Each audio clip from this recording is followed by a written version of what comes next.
తాకట్లో ఉన్న మీ బంగారాన్ని విడిపించి ఆ రోజు ఆన్లైన్ రేటుకి కొంటాం. Sharma gold company.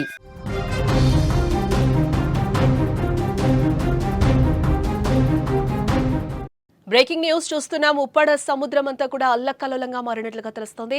పూర్తిగా ఉప్పాడ బీచ్ రోడ్ ధ్వంసమైనట్లుగా కూడా మనకి సమాచారం అందుతుంది. రక్షణ బండరాళ్లు కూడా కదిలిపోతున్నట్లుగా తెలుస్తోంది. తీరం లోపలికి సముద్రం కూడా దూసుకొస్తోంది. మత్స్యకారుల్లో తీవ్ర భయాందోళన నెలకొంది. ప్రజలను అధికారులు అప్రమత్తం చేస్తున్నట్లుగా కూడా మనకి సమాచారం అందుతోంది. ఇప్పటికే యంత్రాంగం కూడా జాగ్రత్త చర్యలను చేపడుతున్నట్లుగా తెలుస్తోంది. ఉప్పాడ బీచ్ అంటే గుర్తుకొచ్చేది అందమైన నీలి సముద్రం. కానీ ఇప్పుడు సముద్ర ఉపరితల ఆవర్తన ప్రభావంతో ఉప్పాడలో సముద్ర అలలు ఎగసిపడుతున్నాయి. రాకాసి అలల తీవ్రతకు కాకినాడ ఉప్పాడ బీచ్ రోడ్ చాలా చోట్ల ధ్వంసమైనట్లుగా తెలుస్తోంది. భారీ అలల తీవ్రతకు తీరం కోతకు గురికాకుండా రక్షణ కవచంగా వేసిన బండరాళ్లు సైతం కదిలిపోతున్న పరిస్థితులు నెలకొన్నాయి. ప్రస్తుతం ఉప్పాడ వద్ద తీరాన్ని సముద్రం ఊచకోతకొస్తోంది. రాకాసి అలలతో ముంచేస్తూ అంతకంతకు కూడా ముందుకొచ్చేస్తూ హడలెత్తిస్తోంది.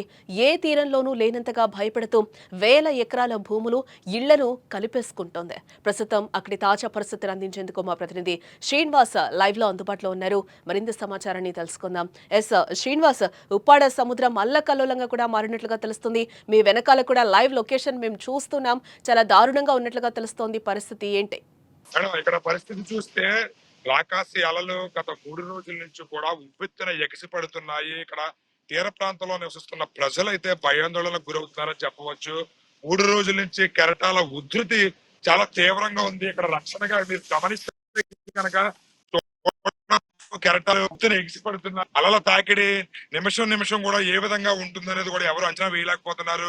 కాసేపటికే శాంతిస్తుంది సముద్రుడు, కాసేపటికే మళ్ళీ ఉవ్వెత్తున ఎగసిపడుతున్నాయి కెరటాలు. అయితే ఇక్కడ కెరటాల ఉధృతికి మీకు ప్రజలు భయంతోనే జీవనాన్ని సాగిస్తున్నారని చెప్పవచ్చు. మీరు వెనకాల అబ్జర్వ్ చేస్తే గనక సముద్రం ఉగ్రరూపం దాల్చిందని చెప్పవచ్చు. ఇక్కడ ఉప్పాడ తీర ప్రాంత వాసులు ఎవరైతే ఉన్నారో కొత్తపట్నం, అదే విధంగా ఇక్కడ నివసిస్తున్నటువంటి ప్రజలు భయాందోళనకు గురవుతున్నారు. మీరు రోడ్డు కూడా గమనించవచ్చు. ఈ అలల తాకిడికి ఈ రోడ్డు కూడా మొత్తం ధ్వంసం అయిందని చెప్పవచ్చు. మొత్తం రోడ్డు కూడా మీరు క్లియర్ గా చూస్తే గనక ఈ సముద్రపు కెరటాల తాకిడికి మొత్తం చిత్రం అయింది, ధ్వంసం అయింది. రాకపోకలు కూడా నిలిచిపోవడం జరిగింది.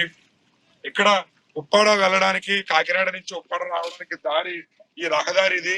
ఈ రహదారి మొత్తం కూడా ఈ అలల తాకిడికి ధ్వంసమైంది. రాకపోకలు గత 2 రోజుల నుంచి కూడా అధికారులు నిలిపివేయడం జరిగింది. ప్రత్యామ్నాయ మార్గాలు వేరే దారులు కూడా రహదారిలో మీరు గమనించవచ్చు. చూస్తే గనక కెరటాలు ఉవ్వెత్తున ఎగసిపడుతున్నాయి. ఈ రహదారిని కూడా దారి మళ్లించడం జరిగింది. ఇటువైపుగా వెళ్తున్న ప్రయాణికులకు చాలా ఇబ్బంది ఉంది. అదేవిధంగా తీర ప్రాంతంలో ప్రజలు భయాందోళనకు గురవుతున్నారు. మీరు గమనిస్తే కెరటాల ఉధృతి మీరు క్లియర్ గా కనపడుతుంది.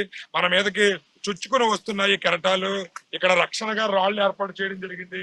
ఈ రాళ్ల తాకిడిని కూడా మీకు దాటి కెరటాలు రావడం మీరు క్లియర్ గా చూడొచ్చు. ఇక్కడ అంటే శ్రీనివాస్, ఇళ్లని పొలాల్ని కూడా ఆ సముద్రం కలిపేసుకున్నట్లుగా కూడా మనకి తెలుస్తుంది. ఏంటి అంటే అధికారులు ఎలాంటి జాగ్రత్తలు తీసుకుంటున్నారు అక్కడ? ఇక్కడైతే ఈ కెరటాల ఉధృతికి రాను రాను కెరటాలు సముద్రపు కోతకు గురవుతుంది. ఈ కోతకు గురయ్యి ఇక్కడ నివసిస్తున్న మత్స్యకారుల ఇళ్లలోకి నీరు రావడం జరిగింది. అదే విధంగా మీరు గమనిస్తే కనుక అది ప్రాథమిక పాఠశాలలో కూడా వర్షపు నీరు చేరుకుని మొత్తం అంతా కూడా మునిగిపోవడం జరిగింది. పిల్లలు పాఠశాలకు రావడానికి కూడా ఇబ్బందికరమైన పరిస్థితి ఉంది. అయితే అధికారులు వెంటనే స్పందించి ఇది ఇక్కడ ఏదైతే మోటార్ ఉన్నాయో మోటార్లతో వాటర్ ని తోడడం జరుగుతుంది. ఈ వాటర్ ని మళ్ళీ అక్కడ గమనించవచ్చు. మోటార్లు కూడా ఏర్పాటు చేయడం జరిగింది.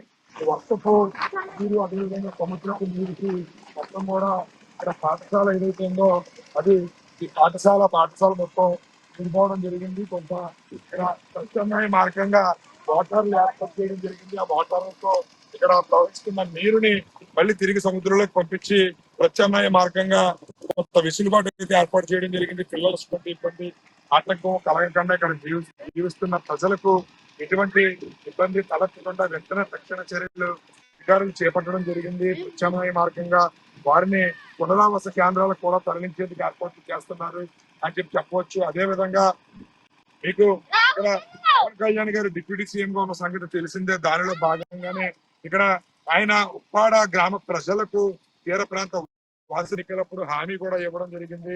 తో గోడ నిర్మాణానికి ప్రతిపాదనలు పంపించడం జరిగింది.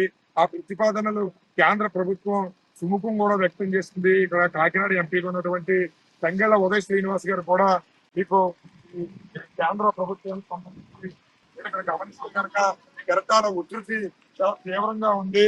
ఇది తగ్గించాలి అంటే కనుక ప్రత్యామ్నాయ మార్గాలు ఎన్ని చేసినా సరే అది కేవలం పాక్షికంగా మాత్రమే, శాశ్వత పరిష్కారం దొరకాలి. రక్షణ గోడ తప్ప వేరే మార్గం లేదు. రక్షణ గోడ నిర్మిస్తేనే వాళ్ళ సమస్యకు శాశ్వత పరిష్కారం. సుమారు 13.5 కిలోమీటర్ల మేర ఈ రక్షణ గోడకు ప్రతిపాదనలు ప్రభుత్వం పంపించడం జరిగింది. పవన్ కళ్యాణ్ గారు చొరవతో ఇది కేంద్ర ప్రభుత్వం సుముఖం కూడా వ్యక్తం చేస్తుంది.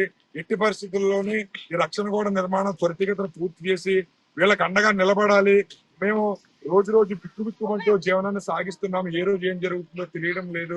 మా ప్రాణాలు అరచేతిలో పెట్టుకుని బ్రతుకుతున్నామని చెప్పి మత్స్యకారులు తమ ఆవేదన అయితే తెలియజేస్తున్నారు. ఇక్కడ స్కూల్లోకి కూడా వాటర్ వచ్చిన పరిస్థితి కనిపిస్తుంది. ఈ నేపథ్యంలో స్కూల్స్ కి సెలవు ప్రకటించారా? అక్కడ పునరావాస కేంద్రాలకి తరలిస్తున్నారా ప్రజల్ని? ఏంటి మత్స్యకారులకు కూడా ఎలాంటి అలర్ట్స్ జారీ చేశారు అధికారులు?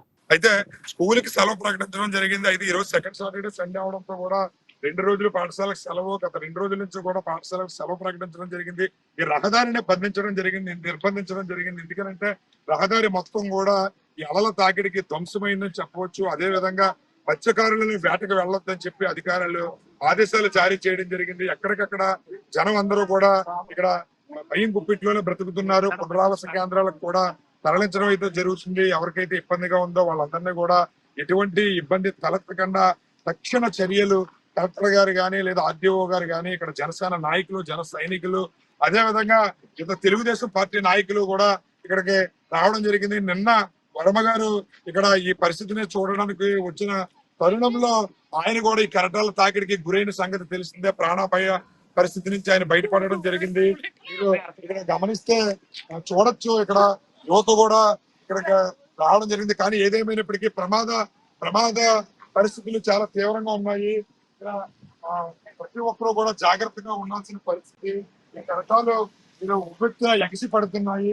మీరు గమనిస్తే కనుక కెరటాల తీవ్రత అంతకంతకు కూడా పెరుగుతుంది తప్ప తగ్గడం లేదు. ఉదయం అయితే ఇంకా తీవ్రంగా ఉందని చెప్పవచ్చు. ఇక్కడ మీకు కెరటాల ఉధృతి మీరు గమనించవచ్చు, ఎలాగ ఎగసి పడుతున్నాయో క్లియర్ గా మీకు విజువల్ లో కనబడుతుంది. రైట్ శ్రీనివాస్. ఉప్పాడ బీచ్ అంటేనే మనకి గుర్తుకొచ్చేది అందమైన నీలి ఇప్పుడు సముద్ర ఉపరితల ఆవర్తన ప్రభావంతో ఉప్పాడలో సముద్ర అలలు కూడా ఎగసి పడుతున్నాయి. ఇప్పటి వరకు కూడా లైవ్ లో మరింత సమాచారాన్ని మా ప్రతినిధి ఇప్పటి వరకు అందించారు. అక్కడ ఉప్పాడ వద్ద పరిస్థితి ఏ విధంగా ఉంది, అక్కడున్న స్థానిక స్కూల్లోకి కూడా వాటర్ వెళ్ళిపోయిన సిచ్యువేషన్ అయితే కనిపిస్తుంది. బట్ అక్కడైతే కోతకి గురవుతుంది. రోడ్డు కూడా, ఇళ్లని, కొన్ని పొలాలని కూడా సముద్రం కలిపేసుకుంటున్న సిచ్యువేషన్స్ అయితే అక్కడ నెలకొన్నాయి. బట్ అధికారులు అయితే తగిన జాగ్రత్తలు తీసుకుంటున్నారు. లోతట్టు ప్రాంత ప్రజలందరినీ కూడా ఇప్పటికే పునరావాస కేంద్రాలకు కూడా తరలించినట్లుగా తెలుస్తోంది.